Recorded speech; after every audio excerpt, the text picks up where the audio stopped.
4 লাখ 5 লাখ 10 লাখ 20 লাখ মনে হয় তো পুরোটাই লাভ, কিন্তু পুরোটা লাভ হয় না। আপনারা আজকে জানবো ভিডিও দেখেছে কেমন লাভ হয় গরুতে। ঠিক আছে, দেখি আচ্ছা আপনি কয়টা গরু আনছেন? আমি আজকে আনছি 16টা। 16টা, মানে 16টা গরু আপনার আনতে গাড়ি ভাড়া কত টাকা গেল?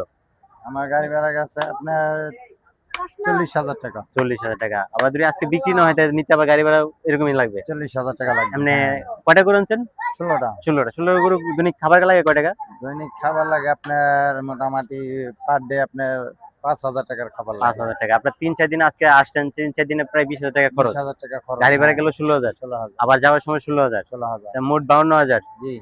52,000 টাকা। আবার দোকান আমার ভাড়া ভাড়া কত? জায়গা এই ভাড়া 1.5 লাখ টাকা 1.5 লাখ টাকা জায়গা ভাড়া। তো হ্যাঁ, প্রায় 2 লাখ টাকার উপরে খরচ খরচ। এই ঈদে, এই সিজনে। আপনাদের দাম শুনে অবাক হয়ে যান, 2 লাখ 4 লাখ 5 লাখ 10 লাখ মনে হয় পুরোটাই লাভ, কিন্তু পুরোটা লাভ হয় না। আপনি যেরকম মনে হয় এরকম হয় না। ব্যবসা করতে গেলে অনেক লসও হয়, অনেক লাভও হয়। জি। আজকে জানতে পারলাম চাচার কটা করে বিক্রি করলেন? একটা।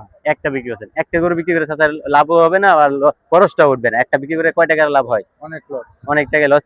চাচাদের জন্য দোয়া করবেন, যে যারা গরুর ব্যবসা করে তাদের জন্য দোয়া করবেন যে বা লসটা একটু কম হয়, গরুগুলো যেমন সুস্থ থাকে। আল্লাহ হাফেজ।